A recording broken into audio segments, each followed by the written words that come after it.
What is going on, everyone? Super excited to have you here back on my YouTube channel, and if you are new to the channel, then welcome. In today's video, I'm just going to go over a few exercises that you can add into your training, which will massively help your exercises. As you, like me, my mobility sucks.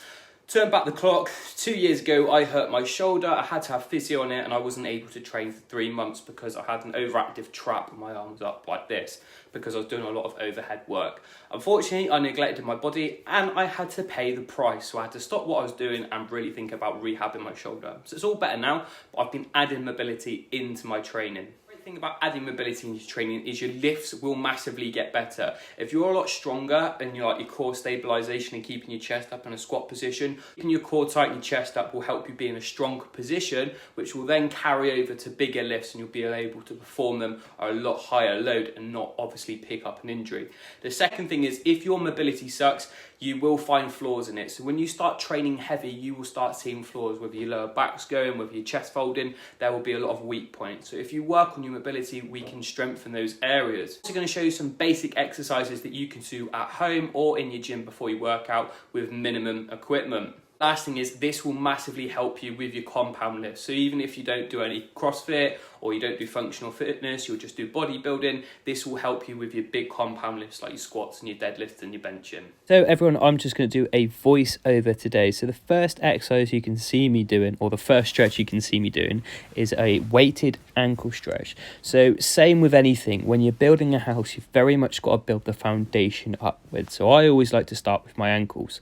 So many people neglect their ankles. When you're in a squat position, most of the limiting factor with a squat is ankle mobility. If you do not warm up your ankles, you will not be able to get your knees over your toes and perform a good squat. So all we're trying to do is just rock forward and backwards. Again, I've just used a kettlebell. You can do this with a weight. I see a lot of people do it with weights, or if you don't have any weights, then obviously you can use your body weight. So what we're trying to do is put all the weight onto the ankle, pushing forward, make sure we get a good stretch on the ankle, going forward and backwards and releasing. Again, finding that point where it hurts, holding it there and releasing. You're moving on to the laying hamstring stretch. Now, so many people neglect that hamstring and they don't stretch it out, and it's super important that we actually focus on this muscle group.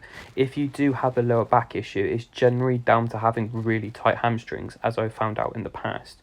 So to perform this exercise, all you need to do is have your hands on the back of your leg and try and pull your leg as close to your chest as possible. You're then going to try and extend your leg out and squeezing at the top for 2 seconds and slowly come back down. I'd recommend doing this for a minute each side on each leg and do 3 rounds of this. Again, coming up to the top, squeezing the leg at the top so you can feel the hamstring and releasing back down. So the next exercise we're going to be working on is hip rotations. Hip rotations are a really simple exercise to obviously warm up the hips. So if you're going to perform any squats or any deadlifts, you need to make sure that your hips are mobilized. Again, I see so many people don't warm up their hips and you can't hit full depth in a squat position. So simply just spending a little bit of time warming up your hips will allow you to get a greater, deeper squat. So to perform this exercise, what we need to try and do is create a 90-degree angle with the front leg and a 90-degree angle with the back leg. Then you slightly lean forward. So I'm going to come to the start position. So we make a nice M, and then all we're trying to do is twist our knees over and out. Again, to get a full stretch of this, you do want to slightly lean forward and try and keep your chest up. That's something that I haven't done here. So you can see in that one I'm slightly a little bit better, but that other rep I wasn't very good at. Taking your time and just trying to warm up the hips and make sure that we get in the ball and socket joint inside the hip lubricated, and that way it can glide nice and freely when we perform exercises. Sometimes you've probably done it before, you've gone into a squat and then you kind of feel like a little crack or kind of like a gliding tear, or just feel that your hips got stuck and just basically stuck on something. That'll be because you don't have any synovial fluid. So what we want to try and do is warm this up. This next exercise is a great way to work the abductors. The abductors are the inside muscle of our leg. You can do this at home or in your gym with a broomstick or a PVC pipe or even a mop. I'm just using a barbell. I'm just going to perform this exercise for 1 minute and just transferring the weight from left to right, trying to work my way up and down the bar. Again, with this exercise, you kind of want to make sure that your feet are at the inside of the bar, so just after where the plates go on, and you're trying to keep your legs as straight as possible. You can see here that my right leg isn't as straight as my left. And again, when you're doing this, and I'm watching myself back now, that's the great thing about watching videos, is you can see yourself back. I need to keep my chest up and my shoulders back a little bit more. Key teaching points for this one is legs spread out as far as you can go. Keep your chest up, shoulders back, and trying to work your way up and down the bar. It's a great exercise if you're doing any Olympic lifting or any overhead pressing.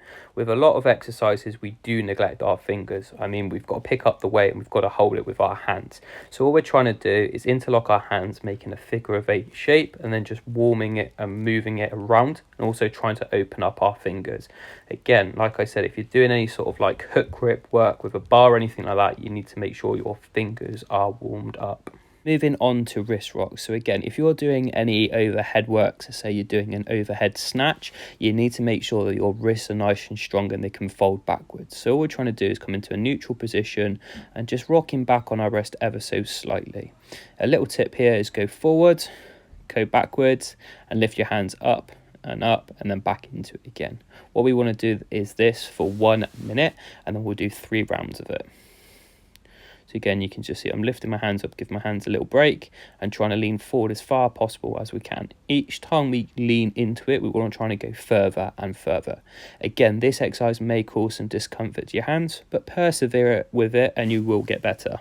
And if you are someone that struggles with press-ups, please do this exercise. This will massively help you being able to put your wrists in that position and perform a press-up. So the next exercise is the same thing again, but it's a different variation. We're going to rock from side to side. And this is also a great way of warming up your shoulders. So you can see all I'm trying to do is transfer weight from one side to the other, moving from left to right. So moving on to reversed wrist rocks. Now, I don't expect most of you to be able to do this, but again, what you can do is have them slightly turned out to the side, and then what you can do over time is rotate them in towards yourself. So with this one, you do not need to add a lot of pressure. You can just start off nice and easy and ease your way into the exercise. As per the other wrist exercises, what we're trying to do is go to a point where we can feel a good stretch, holding it there for a couple of seconds, and then easing off and relaxing and then back into it.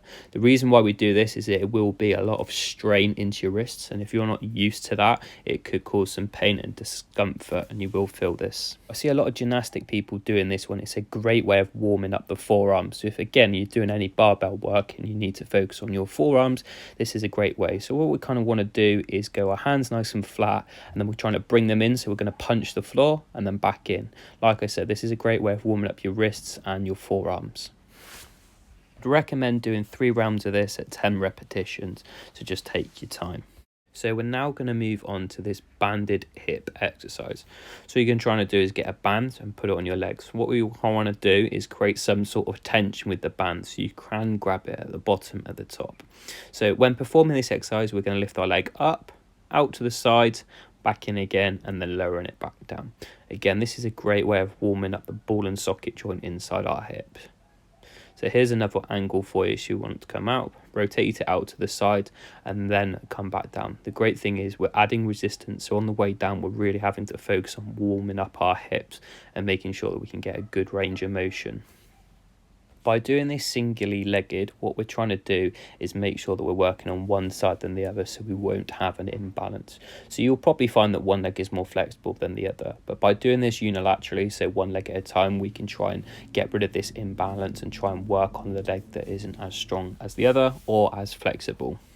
Also, like I said, by doing this with a resistance band, you can make it harder. So if you grab the band closer towards the feet, you can make this exercise a little bit more harder on the hips.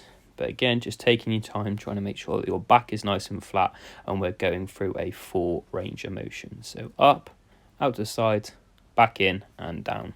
Personally, this has to be my favourite mobility exercise just because of the name. It's called a teddy bear roll. So what you want to do is have your hands behind your back for support. You're going to roll backwards, and what we're trying to do is warm up the lower back. Then we're going to stretch forward. So we'll do it in real time. So lean back, get a good stretch on the lower back, try and touch the floor. And then as we sit up, trying to reach forward. Now, every time we reach forward, we want to go further and further. So as the muscles get warm, as the joints get warm, we should be able to increase the stretch and get further and further. Yeah, and one of my favorite stretches to do. So every time I do this, I can feel my lower back and my hamstrings stretching, and it's really nice. And like I said, I find this thoroughly enjoying to do, just basically being a big kid. So again, just going forward and backwards. I'd recommend doing this for about 1 minute and 3 rounds. And again, just trying to increase the range every time.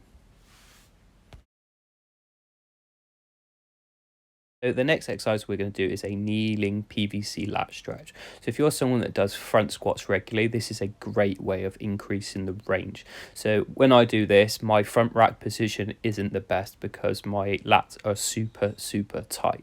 So if I do this a couple of times before I do my front squats, I can get that bar in a position where it's stable on my shoulders.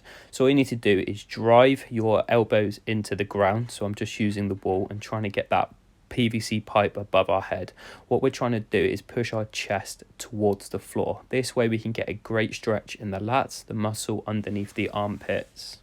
When I do any sort of Olympic lifting, my lats are my weak spot. So what I need to do is make sure I really work on my lats and making sure that these are nice and warm. So again, what I'd recommend is doing this for 1 minute, but every 20 seconds, try and increase the range. So hold that position for 20 seconds and try and go a little bit deeper.